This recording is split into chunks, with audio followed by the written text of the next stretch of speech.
इस वीडियो में हम बिहार बोर्ड क्वेश्चन पेपर 2023 में जो हमारा मैथ क्वेश्चन हुआ था दोस्तों वार्षिक परीक्षा का, उसके सब्जेक्टिव क्वेश्चन को सोल्व करने वाले हैं। ऑब्जेक्टिव का मैंने पहले ही करा दिया चैप्टर बाय चैप्टर, अगर आपने नहीं देखा तो उसका लिंक डिस्क्रिप्शन में दिया गया। 2023 से लेकर 2009 तक जितने भी क्वेश्चन आज तक हमारे बोर्ड एग्जाम में पूछे गए थे उन सभी को मैंने करा दिया, और इस वीडियो में हम 2023 के सब्जेक्टिव क्वेश्चन को सोल्व करेंगे। यहाँ पर देख सकते हैं इधर अभी थोड़ा बहुत वेक्टर और प्रायिकता से, उसके बाद क्वेश्चन नंबर 10-11 से दोस्तों इधर आसान है, डीसी और अवयव से है। तो मैं सभी क्वेश्चन का एक एक विस्तार सॉल्यूशन बताऊंगा कॉपी पर करके। तो चलिए शुरू करते हैं। इसमें पहला क्वेश्चन था कि वक्र y बराबर x³ - x+1 की स्पर्श रेखा की प्रवणता उस बिंदु पर ज्ञात करें जिसका x निर्देशांक 2 है। देखिए इसमें x निर्देशांक 2 दिया है दोस्तों, तो हमें पहले क्या करना है, y निकालना है। तो यहाँ पर हल में लिखना है कि दिया है, जो दिया हुआ उसको लिख लेता है, दिया है यहाँ पर दोस्तों y बराबर x³ x+1। अब देखिए अगर इसमें हम x बराबर 2 रख दें, x का निर्देशांक क्या है 2 है, और ये अगर हम इसमें रख दें तो हमारा y का मान निकल जाएगा। x बराबर 2 रखने पर तो यहाँ y बराबर क्या हो जाएगा, 2 के पावर q प्लस नहीं माइनस है दोस्तों 2 + 1, तो 2 के पावर q यानी यहाँ पर 8 हो जाएगा, -2 फिर +1, तो 8 एक 9 और 9 में से 2 घटा देंगे दोस्तों तो 7 आ जाएगा। ये हमारा y निर्देशांक आ गया। तो बिंदु क्या बन गया हमारा, यहाँ पर बिंदु दोस्तों x क्या है 2 दिया हुआ है और हम y निकालें 7, तो ये हमारा बिंदु हो गया। अब हम वक्र y बराबर दोस्तों x³, देखिए यहाँ पर जो x³ - x+1 है, अब इसका हम डीसी करेंगे तो क्या हो जाएगा, dy/dx बराबर x के पावर n वाला फार्मूला पे, तो 3 आगे आ जाएगा और 2, मतलब 3 में से 1 जाएगा तो 2 बचेगा, फिर इधर -x का करेंगे तो 1 हो जाएगा, फिर 1 का 0 हो जाएगा। अब देखिए बोल रहा था कि यहाँ पर स्पर्श रेखा की प्रवणता उस बिंदु पर ज्ञात करें, तो यहाँ प्रवणता क्या होता है दोस्तों, मैं नीचे लिख देता हूँ, बिंदु पर स्पर्श रेखा की प्रवणता बराबर प्रवणता यानी dy/dx, और जो इसका मान आया था कितना आया था दोस्तों, यहाँ पर 2 और 7, तो यहाँ पर पहले हम क्या करते हैं 3x² - 1। अब यहाँ पर देखिए x है y नहीं है, तो हमें सिर्फ x का ही मान रखना है, y नहीं है तो नहीं रखेंगे। तो 3 × 2² - 1 यानी 3 × 2 दूनी 4 -1 हो जाएगा। तो यहाँ पर दोस्तों 4 × 12 यहाँ हो जाएगा और -1 घटा देंगे तो यहाँ पर 11 आ जाएगा इसका सही आंसर। अगला हमारा दूसरा नंबर क्वेश्चन में थोड़ा दोस्तों डाटा मिसिंग है, यहाँ पर मैं अभी फ़िलहाल के लिए इसे छोड़ देता हूँ और अगले क्वेश्चन की ओर बढ़ता हूँ, क्वेश्चन नंबर 3 की ओर। यहाँ पर अगर कुछ रहता दोस्तों तो मैं इसको साबित कर देता कि ये द्विधारी संख्या है, लेकिन यहाँ पर मैं अभी नहीं कर पा रहा हूँ, तो हम अगला को सोल्व कर लेते हैं। देखिए अगला में cosec 2 का मुख्य मान क्या है, तो सबसे पहले दोस्तों यहाँ पर आपको मान लेना, माना कि y बराबर cosec 1/2। अब देखिए यहाँ पर मुख्य मान पूछ रहा है, तो हम यहाँ पर लिख देंगे कि हम जानते हैं कि cosec 1 का मुख्य मान दोस्तों कितना होता है, मुख्य मान यहाँ पर -π/2 से π/2 के बीच में होता है। तो यहाँ पर अब लिखेंगे, अब y बराबर cosec 1/2, तो यहाँ पर क्या हो जाएगा, आप चाहे तो इसको ई पट भी ला सकते हैं, तो ये दोस्तों इधर हो जाएगा cosec y और यहाँ पर देखिए 2 बच जाएगा, तो यहाँ पर cosec y। अब आपको ये सोचना है कि cosec में 2 किसका मान होता है। देखिए sin 30 डिग्री का मान दोस्तों क्या होता है 1/2 होता है, और इसी का उल्टा है cosec 2 यानी ऊपर चला गया, तो 2 हो गया, यानी ये भी 30 डिग्री का मान है।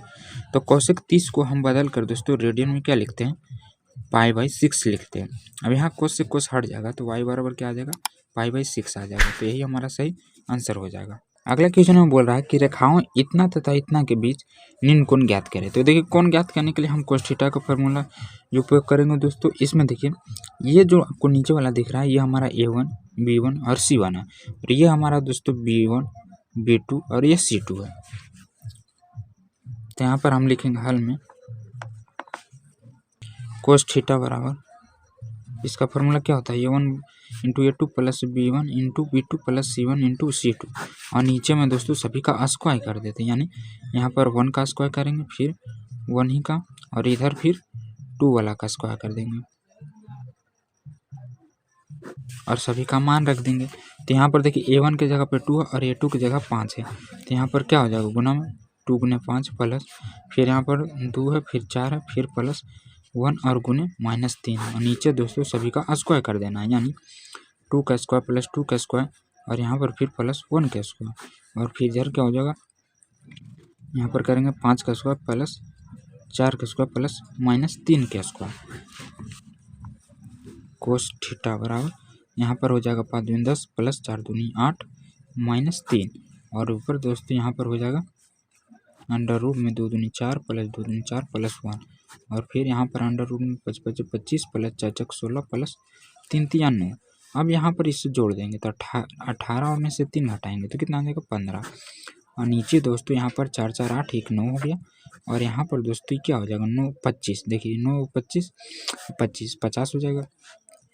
तो यहाँ पर इसको जब हम तोड़ेंगे तो क्या आ जाएगा 15 और 9 का वर्गमूल 3, और जब यहाँ पर 50 को तोड़ेंगे दोस्तों तो देखिए 5 5 25, यहाँ पर हम कर देते हैं 25 गुने 2, तो 25 का क्या होता है 5 हो जाएगा बाहर और 2 अंदर रह जाएगा, तो यहाँ पर हम काट देते हैं 5 तिया 15, और ये 5 से 5 फिर कट जाएगा, तो यहाँ पर क्या आ रहा है कोस थीटा बराबर 1/√2 आ रहा है। अब यहाँ पर थीटा बराबर हम लिख लेते हैं कोस इनवर्स √2, तो आपको ये बताना है कि 1/√2 कोस में किसका मान होता है, तो 45 डिग्री का मान दोस्तों 1/√2 होता है। और अगला क्वेश्चन में बोल रहा है कि एक थैली में 4 लाल तथा 5 उजली गेंद है तथा दूसरे थैले में 5 काली तथा 6 हरी गेंद है। प्रत्येक थैले से एक गेंद निकाली जाती है, एक लाल और एक काली गेंद निकालने की प्रायिकता क्या है। तो देखिए यहाँ पर जो हमारा पहला थैला है दोस्तों उसमें 4 लाल और 5 उजली गेंद है, तो यहाँ पर हम एक थैला बना लेते हैं। किसी तरह आप बना लीजिए थैला, मुझे ये थैला है, तो इसमें 4 लाल गेंद है तो हम लिखते हैं 4 रेड बॉल है और 5 उजली बॉल यानी 5 वाइट बॉल है, और फिर इसके बाद दूसरी थैला, तो यहाँ पर हम दूसरा का थैला बना लिए। दूसरा का थैला में क्या 5 काली है तथा 6 हरी है, तो यहाँ पर 5 ब्लैक हो जाएगा और 6 हरी यानी ग्रीन हो जाएगा। अब यहाँ पर बोल रहा है कि प्रत्येक थैले से एक गेंद निकाली जाती है, तो यहाँ पर लिखेंगे कि एक लाल तथा एक हरी गेंद निकालने की प्रायिकता, निकालने की प्रायिकता बराबर क्या हो जाएगी। देखिए पहला हम क्या बोल रहा था कि 4 को लाल गेंद है और एक गेंद निकालने की प्रायिकता, तो लाल का क्या हो जाएगा 4 और यहाँ कुल कितना 4 5 4 9 यानी यहाँ पर 9 हो जाएगा।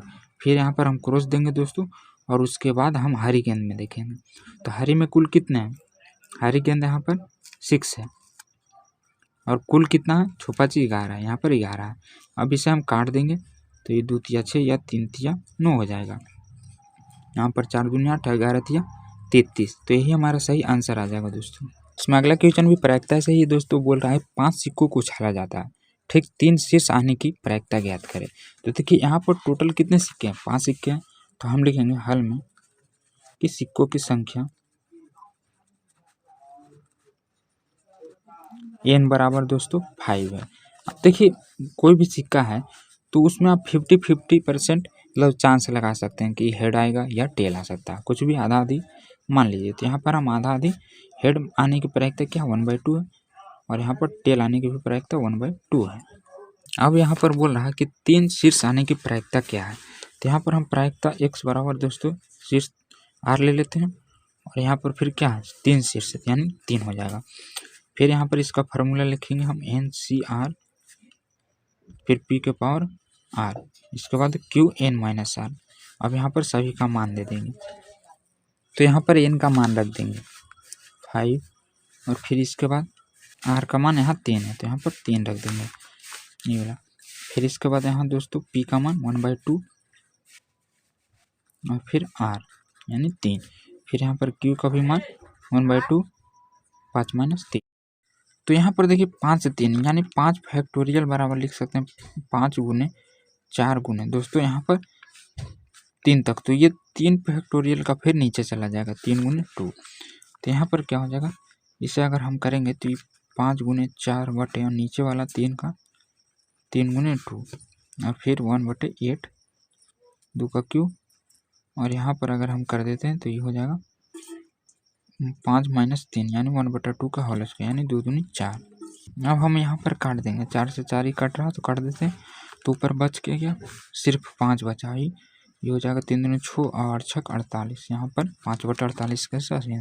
और अगला क्वेश्चन में हमें सिद्ध करना क्या, cosec inverse x plus sec inverse x बराबर π/2, ये फार्मूला होता है, लेकिन कैसे होता है ये से हमें सिद्ध करना। तो देखिए जो दिया हुआ दोस्तों उसमें सबसे पहले यहाँ पर किसी दोनों में से किसी एक को मान लीजिए, जैसे यहाँ पर हम कोसिक इन्वर्स एक्स को कुछ भी मान लीजिए आप XYZ, हम यहाँ पर ए मान लेते हैं। अब इसको उठा के अगर ई पट्टी हम करेंगे तो यहाँ पर सिर्फ एक्स बच जाएगा, और जब इसको ई पट्टी ले जाएंगे तो इसका इन्वर्स हट जाएगा यानी कोसिक ए आ जाएगा। अब यहाँ पर देखिए एक्स बराबर, अगर कोसिक एक को हम ऐसे लिखते हैं सेक π/2 माइनस ए कर देते हैं, तो π/2 में क्या साइन चेंज हो जाता है, सेक से कोसेक हो जाएगा, तो ये बात बराबर है। अब इतना बराबर है यहाँ पर इतना आ गया दोस्तों, तो जो यहाँ पर हम एक्स माने थे नहीं ए माने थे दोस्तों, तो पहले हम इसको ई पटलाते हैं, सेक को ई पट्टी ला दीजिएगा फिर से तो इन्वर्स में बदल जाएगा, तो इधर बचेगा क्या π/2 माइनस ए। अब देखिए ए को ई पट्टी ला दीजिए, सेक इन्वर्स एक प्लस ए हो जाएगा बराबर π/2। तो यहाँ पर देखिए हम ए बराबर क्या माने थे कोसेक, तो हो जाएगा sec inverse x plus cosec inverse x बराबर π/2। देखिए आगे पीछे उससे कोई दिक्कत नहीं है, हम इतना लाना था, ये आ गया हमारा RHS प्रूव्ड, बस घुरा फिरा के आपको सिद्ध कर देना है। अगले क्वेश्चन में बोल रहा है कि तल इतना तथा इतना के बीच का कोण ज्ञात करें, तो फिर से हमें कोण ही निकालना दोस्तों। तो यहाँ पर देखिए जो इसके सदिश में दिया हुआ यहाँ पर क्वेश्चन है तो 1 है 2 3, तो यहाँ पर हम मान लेते हैं हल में कि माना कि A1 B1 और C1 बराबर क्या है दोस्तों हमारा 1 2 और 3 है। इसी तरह यहाँ पर A2 B2 और C2 बराबर भी दोस्तों हो जाएगा हमारा इसमें 3 - 3 और यहाँ पर कुछ नहीं तो 1 है। तो अब यहाँ पर हम कुछ बीच का कोण निकालते हैं, कोस थीटा बराबर A1 A2 plus B1 B2 plus C1 C2, फिर नीचे दोस्तों अंडर रूट ए स्क्वायर मतलब 1 के, फिर बी स्क्वायर 1 के, फिर प्लस सी स्क्वायर 1 के, और इधर 2 के, बी स्क्वायर 2 के प्लस सी स्क्वायर 2 के। अब सभी का मान रख देंगे तो क्या हो जाएगा 1 गुने 3, यहाँ पर दोस्तों 1 गुने 3 प्लस यहाँ 2 गुने -3 और फिर प्लस 3 गुने 1। अब सभी में यहाँ पर नीचे मान रख देंगे स्क्वायर करके, तो यहाँ पर ए का क्या हो जाएगा 1 का स्क्वायर प्लस 2 का स्क्वायर प्लस 3 का स्क्वायर। ये भी पेन खराब ही है दोस्तों, फिर यहाँ पर हम रख लेते हैं 2 मतलब 3 का स्क्वायर प्लस -3 का स्क्वायर और फिर प्लस 1 का स्क्वायर। तो यहाँ पर क्या आ जाएगा 3 - 6 प्लस 3 बटा में दोस्तों इधर हो जाएगा अंडर रूट में 1 प्लस 4 प्लस 3 3 9 और ये 3 3 9 प्लस यहाँ पर भी 3 3 9 प्लस 1 हो जाएगा। यह है हमारा कोस थीटा बराबर। अब हम इसे जोड़ देते हैं तो कोस थीटा बराबर देखिए ई भी प्लस में ई भी प्लस में, तो 3 दूनी 6 माइनस 6, तो देखिए ई दोस्तों कट जा रहा है तो यहाँ पर 0 आएगा तो ये क्या है कि पूरा ही 0 आ जाएगा। तो इसे हम जोड़ देते हैं 9 10 4 14 9 दूनी 18 19, तो यहाँ पर क्या आ जाएगा पूरा 0 आ जाएगा। कोस थीटा बराबर 0, तो थीटा बराबर कोस इन्वर्स 0 लिख सकते हैं। अब आपको ये सोचना है कि कोस में 0 किसका मान होता है, तो ये दोस्तों होता है 90 डिग्री का मान। अगला क्वेश्चन है कि बिंदु इतना की तल इतना बराबर -6 से दूरी ज्ञात करें। तो देखिए यहाँ पर हमें तल दिया गया और एक बिंदु दिया गया, तो पहले हम यहाँ पर हल में यहाँ क्या दोस्तों इसे n बराबर मान लेते हैं हम 4i - 4j प्लस 7k, और ये जो हमारा बिंदु दिया गया है इसे भी सदिश में कुछ मान लेते हैं, जैसे माना कि सदिश ए वेक्टर बराबर 4i प्लस 5j फिर प्लस 6k हो जाएगा। तो अब यहाँ पर बिंदु से समतल की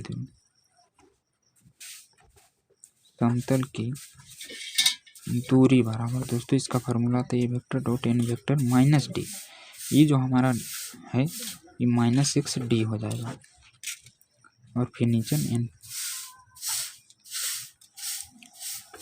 तो यहाँ पर इन दोनों का मान रख देंगे। ये मोड सिर्फ इसमें ही होता है, ये वेक्टर का मान ये और n वेक्टर का मान ये।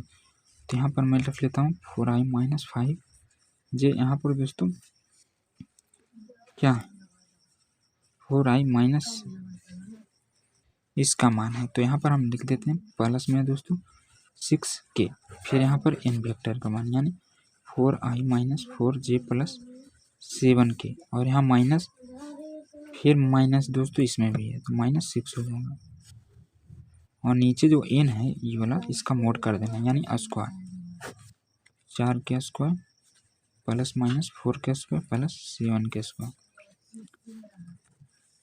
अब हम नीचे कर लेते हैं, i को i के साथ गुना करना, तो 4 × 16 हो जाएगा और फिर i गुने i, तो यहाँ पर दोस्तों i डॉट i यानी 1, तो 16 गुने 1 16 ही हो जाएगा। फिर माइनस यहाँ पर दोस्तों हो जाएगा 5 × 20 और फिर यहाँ पर 6 से गुना करेंगे 7 में, तो क्या हो जाएगा 7 × 42, तो यहाँ पर हम लिख देंगे प्लस 42 और ये दोस्तों माइनस माइनस मिलकर यहाँ पर +6 हो जाएगा और नीचे सभी का स्क्वायर कर देना यानी 4 × 16 प्लस 16 प्लस 7 49। अब सभी को हम जोड़ देते हैं तो ये हमारा क्या आ जाएगा, सभी देखिए ई प्लस और इसको घटा देंगे तो यहाँ पर 84 आ जाएगा और इसे जोड़ेंगे दोस्तों तो ये 81 आ जाएगा। तो 84/9 अगर इसे हम काटते हैं तो ये कटता है 28 तिया और ये 3 तिया यानी 28/3 इसका सही आंसर आ जाएगा। यहाँ इकाई वर्ग इकाई हो जाएगा। और अगला क्वेश्चन में कि यदि ए वेक्टर बराबर इतना तथा बी वेक्टर बराबर इतना तो ए क्रॉस बी वेक्टर याद करें। और यहाँ पर दोस्तों फिर इसका मॉडुलस भी निकालना यानी मापांक। तो सबसे पहले हम क्या करेंगे, ए क्रॉस बी निकालेंगे। तो यहाँ पर क्रॉस है दोस्तों, तो आपको ध्यान देना कि ए क्रॉस बी निकालने के लिए हमें अभी विधि का प्रयोग करना पड़ेगा। अगर यहाँ पर डॉट रहता तो सिंपल हम इसे गुना कर देते हैं, लेकिन यहाँ पर क्रॉस है तो आई जे के हो जाएगा, फिर 2 1 3 और यहाँ पर 3 5 और ये -2।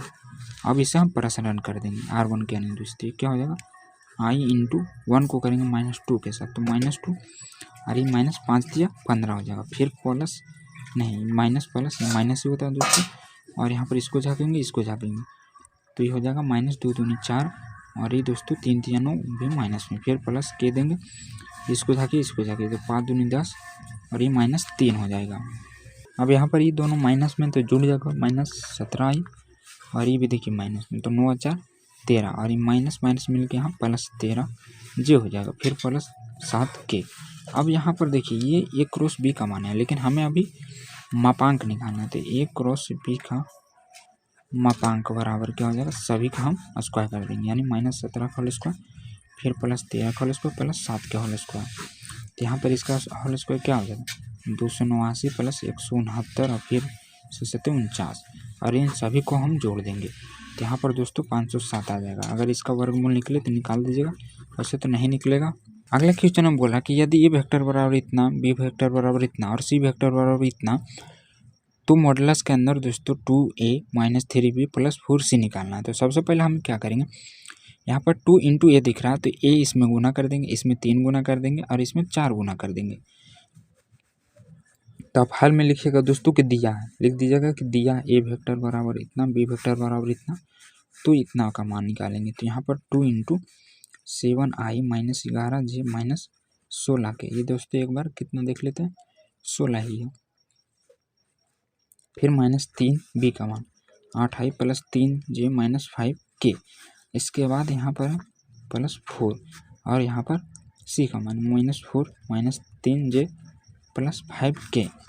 अब इसको हम गुना कर देंगे तो कितना हो जाएगा 7 दूनी 14 आई और यहाँ पर दोस्तों -11 दूनी 22 जे और फिर 16 दूनी 32 के हो जाएगा। फिर -38 24 आई, फिर प्लस माइनस दोस्तों देखिए इसके अंदर माइनस गुना होगा तो यहाँ माइनस और प्लस मिलके माइनस ही हो जाएगा यानी 3 × 9 और ये 2 को माइनस मिलके प्लस 5 × 15 के। और यहाँ पर देखिए प्लस ही माइनस में, तो यहाँ क्या हो जाएगा ये माइनस में ही हो जाएगा 4 × 16 आई और ये -4 × 12 जे फिर प्लस 4 × 5 20 के हो जाएगा। अब यहाँ पर आई वाला को आई के साथ और जे वाला जे के साथ जोड़ घटाव कर देना है। तो यहाँ पर देखिए ये दोस्तों -24 और ये -16 यानी ये 40 हो जाएगा और 40 में से 14 घटा देंगे तो -40 है दोस्तों, तो यहाँ पर बड़ा हो रहा है यानी -26i हो जाएगा।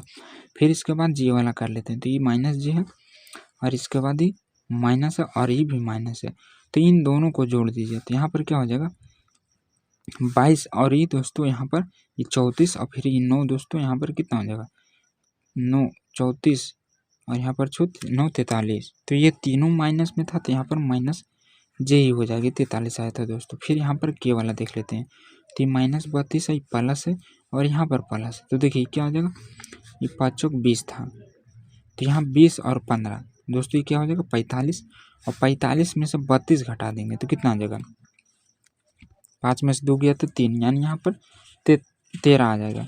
तो ये दोस्तों यहाँ पर हो जाएगा क्या माइनस, हाँ माइनस में हो जाएगा क्योंकि ये बड़ा हो रहा 45 और 20 से नहीं ये वाला बड़ा हो रहा है दोस्तों, तो यहाँ पर हो जाएगा +13 के। अब हम इसका मापांक निकालेंगे, तो मापांक में आपको करना क्या है कि सभी का स्क्वायर कर देना है, यानी -26 का होल स्क्वायर प्लस -43 का होल स्क्वायर फिर +13 के होल स्क्वायर। ये दोस्तों 43 है, आप सभी का क्या कीजिएगा स्क्वायर करके जोड़ दीजिएगा और जितना आएगा वही हमारा सही आंसर हो जाएगा, वर्गमूल निकाल दीजिएगा। अगला क्वेश्चन में बोल रहा है कि यदि सिद्ध करें कि 0 से π/2 फलन में f(x sin x) निरंतर वर्धमान है, तो यहाँ पर दोस्तों वर्धमान पूछ रहा है तो हल, और यहाँ पर इसका है 0 से π/2 के बीच में ही चेक करना है। तो सबसे पहले तो यहाँ निरंतर वर्धमान है, तो क्या होता है दोस्तों f(x) जो है वो बड़ा होना चाहिए 0 से, तो ये निरंतर वर्धमान है, और अगर ये छोटा होता है तो ये निरंतर ह्रासमान हो जाएगा। तो यहाँ पर जो दिया लिख लेंगे, दिया है f(x) बराबर sin x, अब इसका DC कर देंगे तो f(x) बराबर क्या हो जाएगा, इसका DC दोस्तों cos x हो जाता है। तो यहाँ पर देखिए आपको एक ग्राफ से बताते हैं, ये वाला आपको पता होगा 0 π/2 इतने के बीच में आपको चेक करना। तो इसमें कोस क्या होता है, इसमें तो दोस्तों ऑल पॉजिटिव होता है, जितने भी फंक्शन होते हैं साइन कोस टेन इसमें क्या होता है ऑल पॉजिटिव होता है। तो ये दोस्तों पॉजिटिव आ रहा है, यानी यहाँ पर 0 से x के बीच में π/2 क्या हो जाएगा कोस बड़ा हो जाएगा 0 से। तो यहाँ पर क्या आ रहा है f(x) बड़ा है 0 से, इसीलिए यहाँ पर दोस्तों x बिलोंग्स टू मतलब 0 से बीच में π/2 में ये बड़ा है, तो अतः f(x) बड़ा है 0 से, तो अतः यह निरंतर वर्धमान है, तो यह सिद्ध होता है। और अगले क्वेश्चन में कह रहा है कि हल करें x dy/dx - y बराबर 2x² y।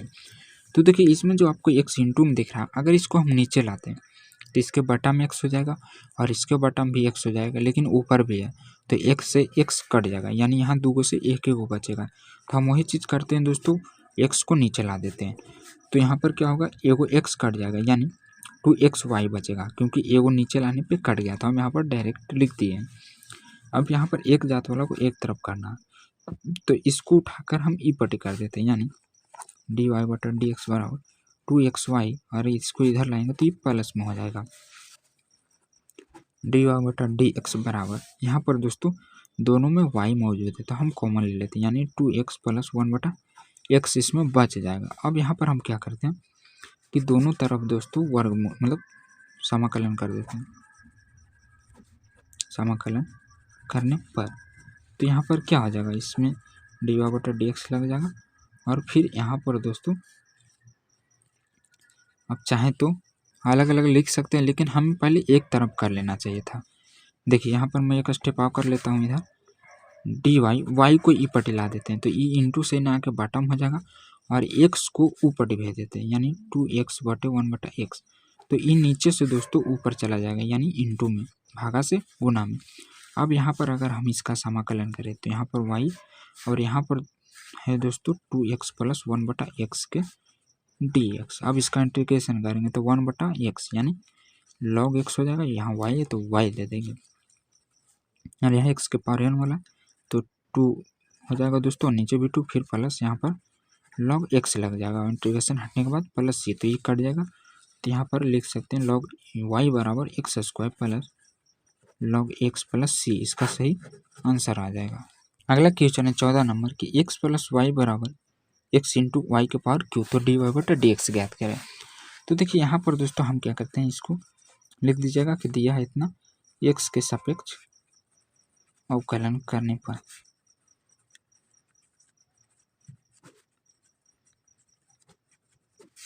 तो ये क्या हो जाएगा, इसको दोस्तों अगर हम एक्स के सापेक्ष करते हैं तो एक्स प्लस वाई पहले लिख लेते हैं एक बार डी सी के रूप में एक्स इंटू वाई का पावर क्यू।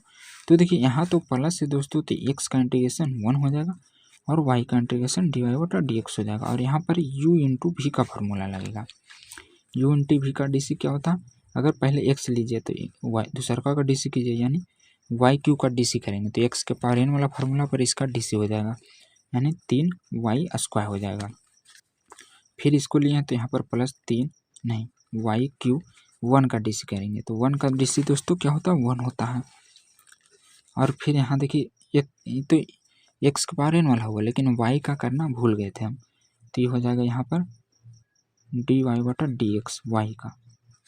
अब एक जात वाला को एक तरफ करना, तो इसमें डी वाई बटा डी एक्स इसमें है, तो इसको हम ऊपटी कर देते हैं और इसको ही पटी ला देते हैं। तो देखिए प्लस में और ये नहीं आएगा दोस्तों, तो माइनस में हो जाएगा, 1 गुना करेंगे तो इतना ही हो जाएगा। और ये 3 वाई स्क्वायर डी वाई बटा डी एक्स, इधर जाके ये माइनस में डी वाई बटा डी एक्स हो जाएगा। अब यहाँ पर से हम आसानी से कॉमन ले सकते हैं डी वाई बटा डी एक्स, तो ये 3 वाई स्क्वायर बच जाएगा दोस्तों और इधर सिर्फ 1 बच जाएगा। तो यहाँ पर हम लिख सकते हैं डी वाई बटा डी एक्स का मान ये दोस्तों ऊपर आ जाएगा। देखिए जो सटल रहे उसको नीचे लिखिए और जो दूर रहे उसको ऊपर लिखिए, ये सटल है इसके साथ तो ये नीचे हो जाएगा। और फिर इसको अगर हम गुना कर देंगे तो ये इतना ही हो जाएगा। तो आप इतना भी छोड़ सकते हैं, सही आंसर हो सकता है, लेकिन अगर इसमें से हम माइनस कॉमन ले लें तो वाई आगे आ जाएगा और -1 ये पीछे चला जाएगा। और इसमें भी कॉमन ले लेंगे दोस्तों तो इसमें 1 आगे आ जाएगा, लेकिन रहने दीजिए कोई दिक्कत नहीं, 3 वाई स्क्वायर हो जाएगा, तो माइनस माइनस कट जाएगा। तो दोनों में से कोई एक आंसर आप लिख सकते हैं। अगला 15 नंबर इतना दोस्तों, ये दोस्तों इसका भी हल करना अवकल समीकरण से। तो देखिए इस समीकरण बन रहा डी वाई बटा डी एक्स प्लस यहाँ पर 2 बटा एक्स वाई, तो यहाँ पर वाई को छोड़कर दोस्तों जो भी रहता है उसे हम पी मान लेते हैं। तो हल में लिखेंगे कि यहाँ पी बराबर क्या है दोस्तों, वाई को छोड़कर पी होता है और थीटा बराबर जो लास्ट में होता है। तो इसका समीकरण मतलब सूत्र क्या होता है, आई एफ बराबर ई के पावर पी डी एक्स, यानी ई के पावर पी का मान रखेंगे तो 2 बटा एक्स डी एक्स, और 2 कांस्टेंट है तो उसे हम बाहर निकाल देंगे। तो यहाँ पर बच जाएगा 1 बटा एक्स, 1 बटा एक्स का इंटीग्रेशन दोस्तों लॉग एक्स होता है और ये हो जाएगा लॉग एक्स। और देखिए जब ये इंटू में रहता है तो इसको हम ऊपर भी ले जाके लिख सकते हैं, फिर इसको लाकर यहाँ पर भी लिख सकते हैं। तो यहाँ पर क्या बन गया, ई के पावर लॉग एक्स बन गया। तो इसका फार्मूला होता है ई के पावर लॉग एक्स बराबर एक्स, यानी एक्स स्क्वायर हो जाएगा एक्स के जगह पर।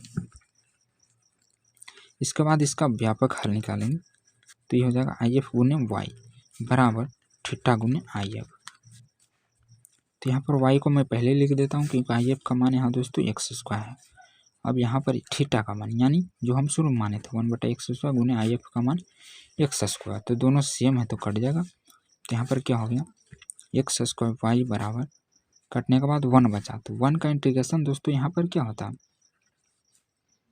एक्स हो जाएगा और इंटीग्रेशन हटने के बाद प्लस सी दे देंगे। तो यहाँ पर वाई बराबर लिख सकते हैं एक्स प्लस सी, और ये एक्स स्क्वायर को नीचे ला देते हैं तो यहाँ पर हो जाएगा एक्स स्क्वायर। तो ये हमारा सही आंसर आ जाएगा वाई का। तो इस वीडियो में इतना ही रहने देते हैं दोस्तों। इसमें टोटल मैंने 15 सब्जेक्टिव बताएं, अगले नेक्स्ट वीडियो में 16 से 30 तक मैं बता दूंगा। तो आपको एक बार कमेंट करके बताना है कि मेरा वीडियो सोल्यूशन आपको कैसा लगता है। अगर अच्छा लगता है तो वीडियो को लाइक करें, चैनल को सब्सक्राइब करें और अपने सारे दोस्तों में ग्रुप में शेयर कर दें ताकि उनको भी कोई दिक्कत ना हो क्वेश्चन बैंक बनाने में।